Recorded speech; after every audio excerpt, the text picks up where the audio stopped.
Well, state and local elections across the country take place next Tuesday, including the most expensive judicial race in American history for seats on Wisconsin's Supreme Court. Both Presidents Trump and Obama have made endorsements in this race, and billionaires Elon Musk and George Soros have pumped in millions to support their candidates. Correspondent Alex Capriello is live in Madison. So, Alex, this election could have ripple effects nationwide. Yeah, that's right, Nicole. And that's the reason why Wisconsinites are being bombarded with attack ads like these in their mailboxes. This one reads, Susan Crawford will destroy gun rights in Wisconsin. And then look at this big red one. You might recognize one of those faces. Elon Musk thinks Wisconsin Supreme Court is for sale. So clearly you could see the stakes could not be higher for this state race that could have national implications. Americans across the country could feel the ripple effects for whoever wins this race, and it could also have some major effects for both political parties. It's part of the reason why we're seeing tens of millions of dollars being funneled into this supposedly nonpartisan race. Billionaire and Trump wingman Elon Musk, alongside super PACs associated to him, have donated more than $17 million to candidate Brad Schimmel. In total, his campaign has benefited from around $46 million of donations and exposure. On the flip side, Susan Crawford has also built a massive war chest, totaling more than $35 million with the backing of mega donors like George Soros and Illinois Governor J.B. Pritzker. I asked both candidates about the influence of outside financing in this race. Take a listen.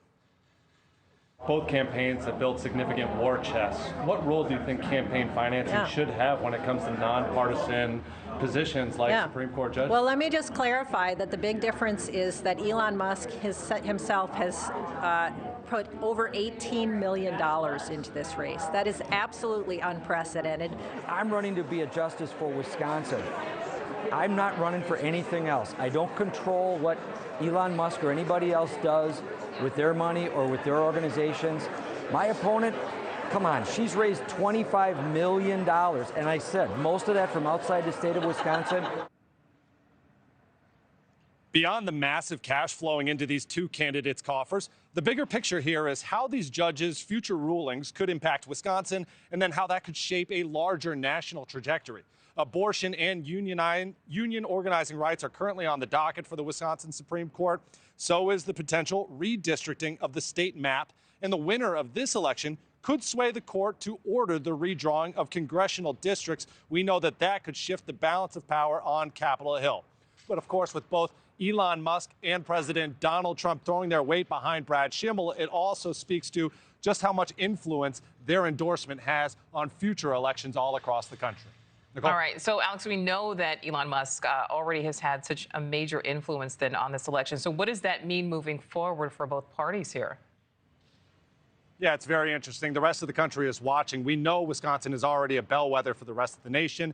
These voters have correctly picked the president for the last 5 general elections. But when we see how this actual state election shakes up, it could also predict what the future looks like. So for the Republicans, if Brad Schimmel wins, it could indicate that Donald Trump and Elon Musk certainly have a lot of power with their endorsement. For the Democrats, however, where we're seeing campaign attack ads that are targeting Elon Musk, for the rest of the Democratic Party, that could be a strategy they follow in their own specific districts, in their own specific states. Wisconsinites, for that reason, have been bombarded with attack ads on TV, just like this one. Take a watch.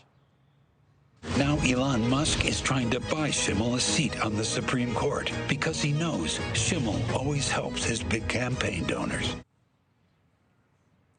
And yesterday, I spent a lot of time outside of one of the early polling locations in Monona, Wisconsin, just outside of Madison. And just about everyone I spoke to told me they are sick and tired of mailers like these and commercials like the one you just saw. They're ready for this election to be over. Of course, the rest of the country continues to watch with bated breath. Absolutely. All right. Alex Capriello live there in Madison. Thank you.